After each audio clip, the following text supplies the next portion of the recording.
Hello, and welcome to another episode of BergenStages Television, our entertainment magazine here at Bergen Community College. I'm Jim Bumgarner, your host, and currently you're hearing a lot of laughter and music coming from the Saccone Theater, and that's because we're in rehearsal for a show called The Mystery of Edwin Drood. And who to talk about it better than two actors from the show, and having you back, this is great, guys, Christine Dunning and Ethan Vanell. Welcome back to the show. Hi. We're going to talk a lot about the show in just a little bit, but you've been on the show before, so just remind us where you came from, what got you to Bergen?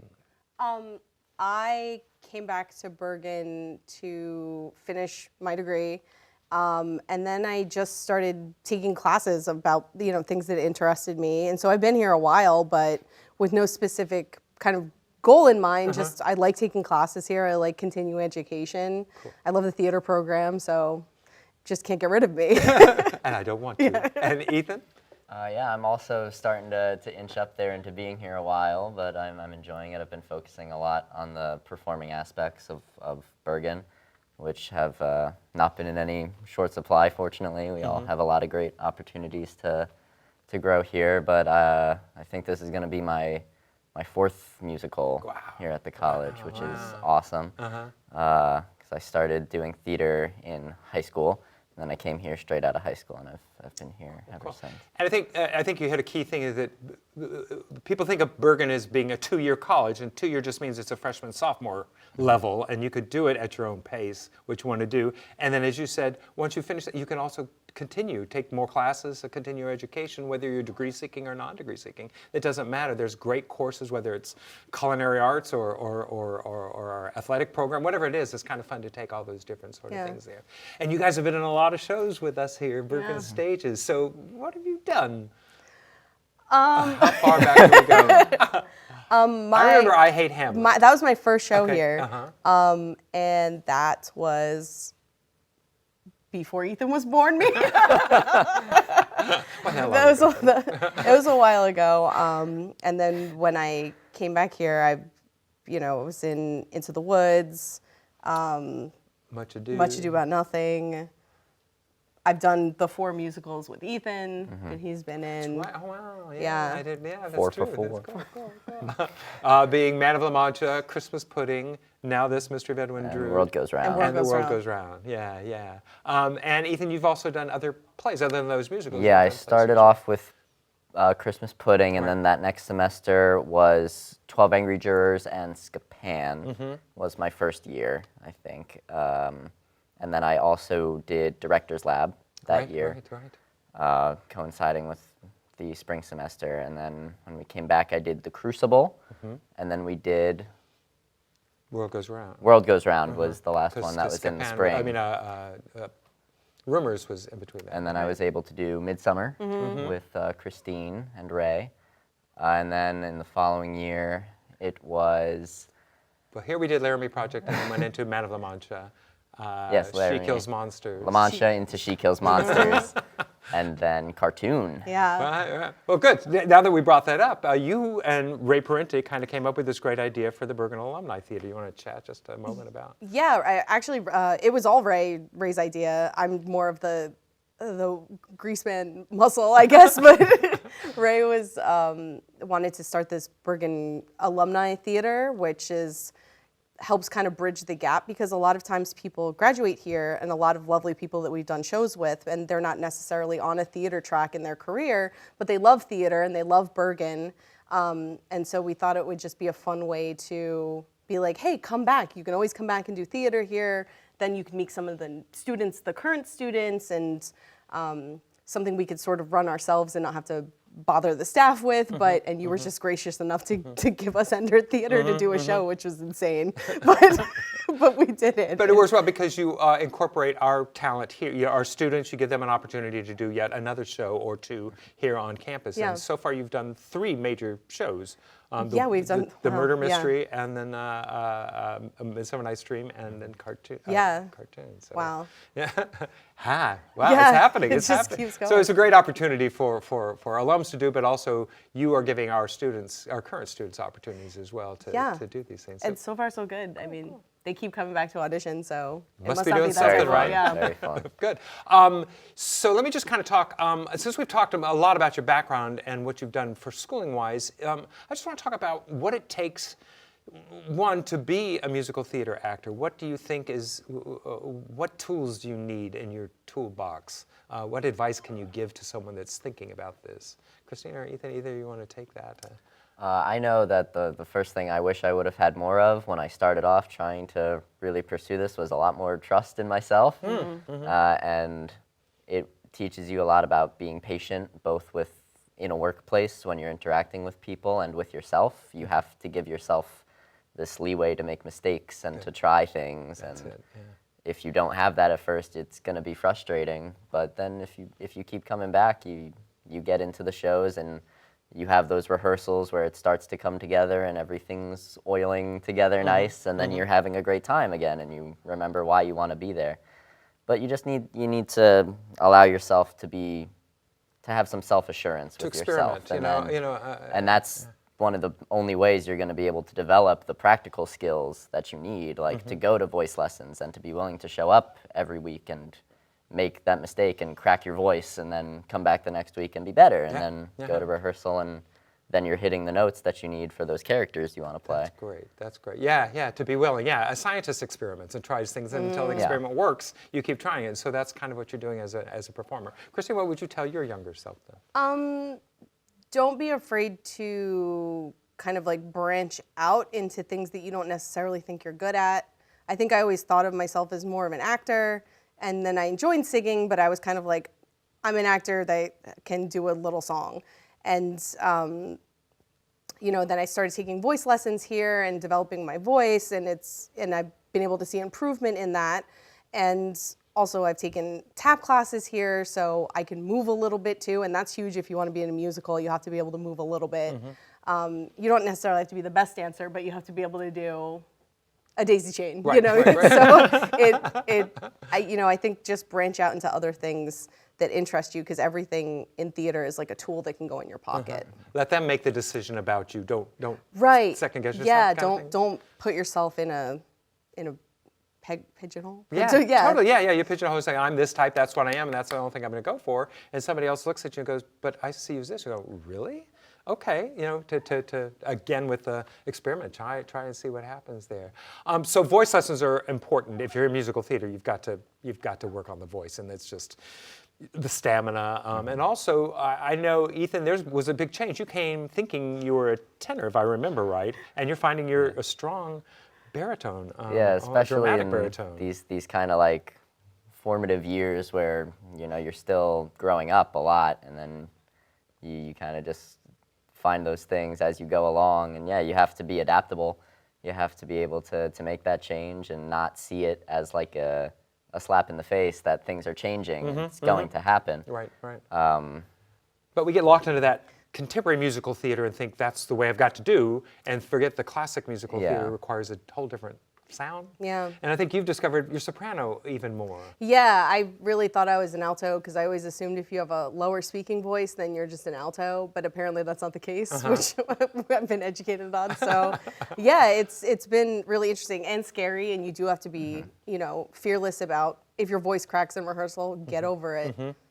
Yeah, so it's got that great mixed mezzo-soprano, I guess, Yeah. is more that kind of a dramatic soprano kind of thing, as well as a dramatic baritone. So I think that's the great thing, is just finding those kind of things, which again opens you up to much more theater opportunities and possibilities that you've not now pigeonholed yourself into to one thing there.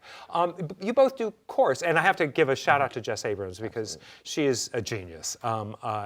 She walked into our lives, I think 12 years ago, and I don't want to ever let her go, because she has found ways to make you feel confident about what she's telling you about voice. And I don't think I could do a musical without her. She's just been so brilliant. I guess you're nodding your head thinking, yes, Yeah. Jess? Absolutely. Yeah. And you do chorus with her. Do you think it's important, if you're in musical theater, to be in a chorus?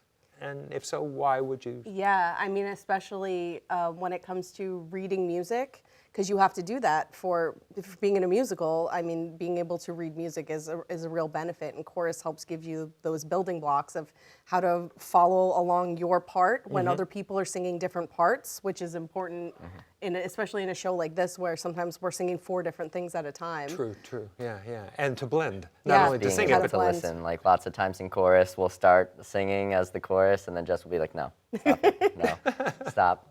Listen to each other, and then that's a skill that is ultimately very important. Yeah. Being able to listen, because you're not always going to have like that same part that everybody can just sing and it sounds nice and the pit's all like in with the timing and everything. yeah. So you just have to be able to listen. right, whether it's a huge chorus or whether it's 2 people singing and Yeah. trying to blend with each other, and or suddenly this part stands out and it's going, well, that's pretty, but it's not the not how it melody should of this go, thing, yeah. so just kind of blend in with it. So it's a good training.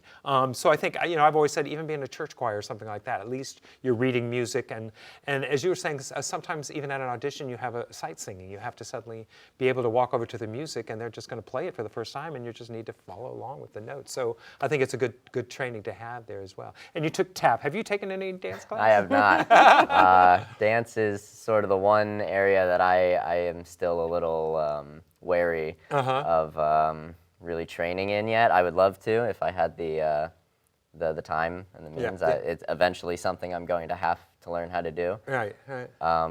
Because so far I just sort of make do with, if I get choreography and I can spend some time digesting it and seeing it, I can do it. Right.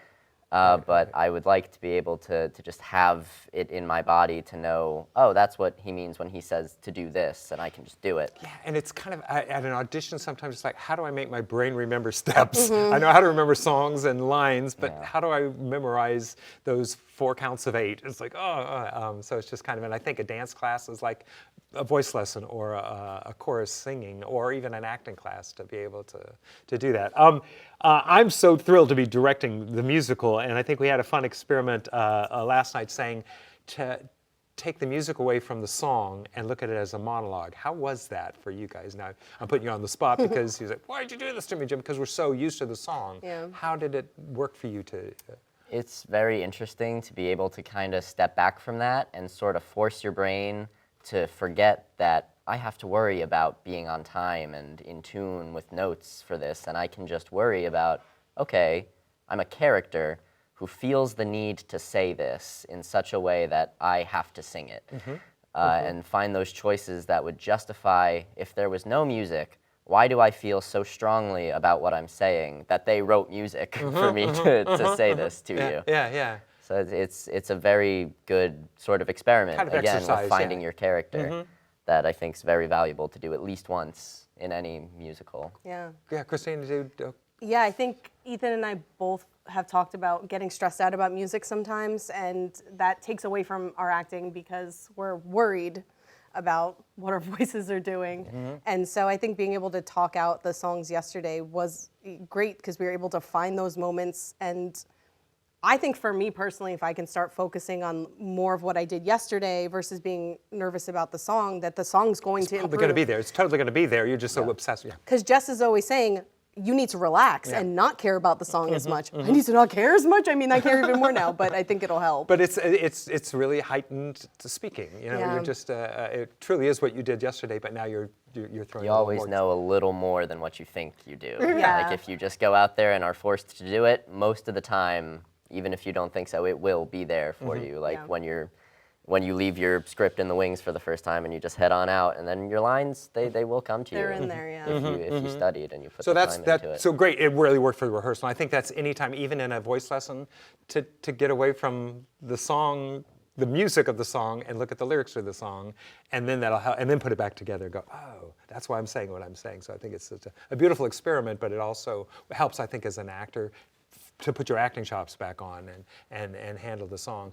And for audition pieces, yeah, the same kind of thing. You choose pieces that fit your voice, but also to be able to make acting choices quickly, like a Yeah. monologue. And you both took acting classes, right? You both had? Yeah. Yeah. And would you recommend musical theater people also taking acting Oh classes? yeah, absolutely. Yeah, because I'm sure everybody's seen shows where somebody sings beautifully, but you're kind of like bored because beautiful is just one note, Yeah, and yeah. it's great to see levels and hills and ways people can add acting into cool. things. Yeah. And then to throw in, I know that we've teased you not taking dance lessons, but you also do stage combat because you were working over at. Yeah, I'm a knight at medieval times, which is always like the confusing thing about why I am so scared to dance, because we're taught at medieval times that our fights are. You should think of them like a dance. You're working with your partner to make him look good, and he makes you look good, and then you flow through the choreography, and it's all steps and everything. Fight choreography. Then you put me in a musical. I'm like, Jim, I don't think I can do it. But yeah, stage combat's another tool that I never would have thought that I would have found in something like a musical, because I came from. My background was in wrestling for the first 8 years of school.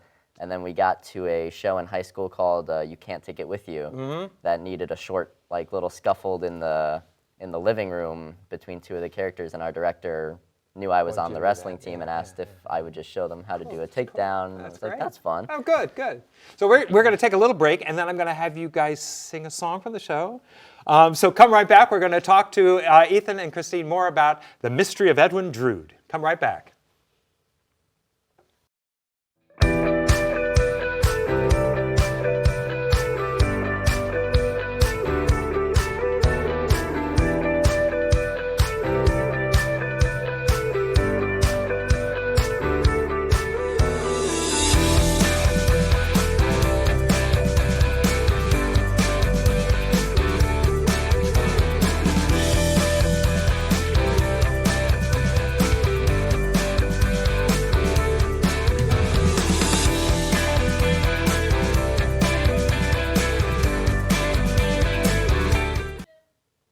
Hello and welcome back to BergenStages Television. Currently we're talking to Christine Dunning and Ethan Bennell about The Mystery of Edwin Drood, but actually we've really been talking about being an actor and what your ingredients for your toolbox or the pieces that you need for the toolbox. So I think you've been so helpful to some of our young actors thinking about this as a career. But let's talk about this musical we're doing, this crazy musical.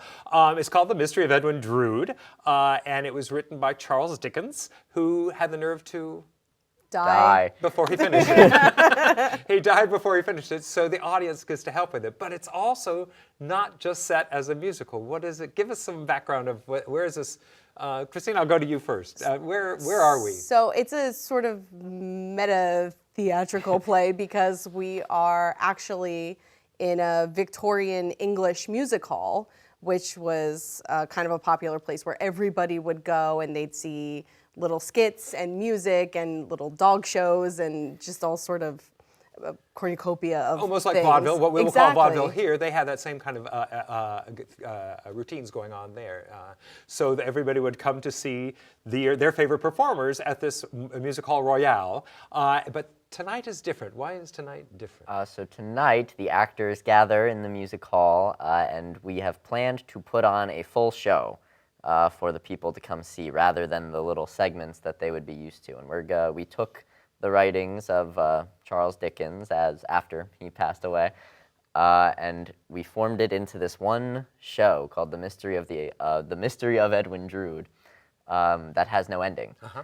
And that's made clear by our chairman right off the bat that we are going to together put an ending to this, make some collaborative effort to try and solve the mystery of Edwin Drood and give people this music that they would expect to see, but in one cohesive sort of story that they get to follow. Which they're not used to. They're used to seeing all these just different segments of different acts, but now they're going to get one story for the very first time, and of course it's an unfinished story. And so Rupert Holmes wrote the music book and lyrics to this, and it's incredible music. And your two characters are kin. Yeah. They're kinsmen. You're playing John Jasper. Clive Paget is your actor name, and you play John Jasper. And who is John Jasper? John Jasper is very apparently not a great guy. He is the sort of villain, the obvious villain of this whole show. He's sort of looming over very ominously everything that happens in Cloisterham, which is where the story takes place. but he has his nephew, Edwin, who is engaged to a lovely young lady named Rosa Budd, who Jasper finds himself absolutely enraptured with as he teaches her how to sing in this sort of creepy, forbidden sort of like teacher-student relationship that he is completely making up in his head. He's a little bit of a duality sort of man who can't wrestle with the evil that he feels. And Christine, you play a very unique role from this period of time, which is a britches role. Yeah. And what is a britches role? So a britches role was sort of the Victorian era's answer to getting rid of castrati in musicals. They still wanted that element of the higher songs, like having two mezzo-sopranos sing a love song together. So women started playing male roles. Which they don't do so much anymore in popular theater, but I mean, I grew up watching Mary Martin play Peter Pan, and I was obsessed with that. We always have these exactly. great gender crossing roles that were out there. So you play one of these characters, Yes.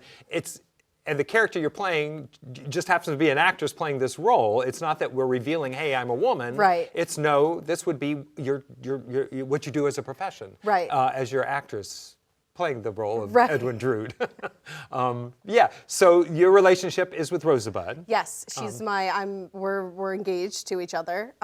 John Jasper is my uncle, so Ethan plays my uncle in the But show. you're close in age, so you don't want to be Yeah. called uncle, nephew. Right, we're We see buds. each other more as friends. Yeah. Yeah. So that said, that's going to get me into this little song. So we pre-recorded this song, and this is when you first come over to meet with him to Yes. say hello. I'm back in town. Let's have dinner together. Any other setup for this song? It's just kind of pretty obvious, I think, talking about your relationship with each other. Yeah. Yeah. So why don't we cut ahead?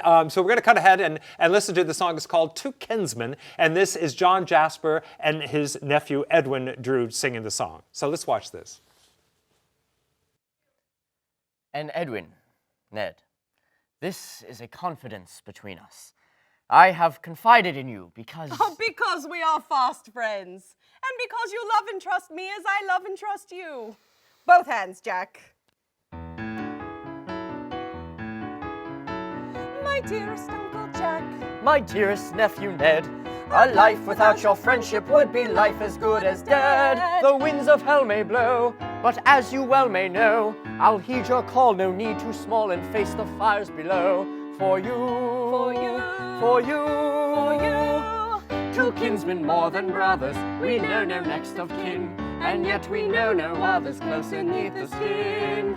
The blood that flows between us, the bonds that tie us twain, two kinsmen when all others flee, then we remain. My dearest nephew Ned, My dearest Uncle Jack. If men say words against you, I would make them take them back.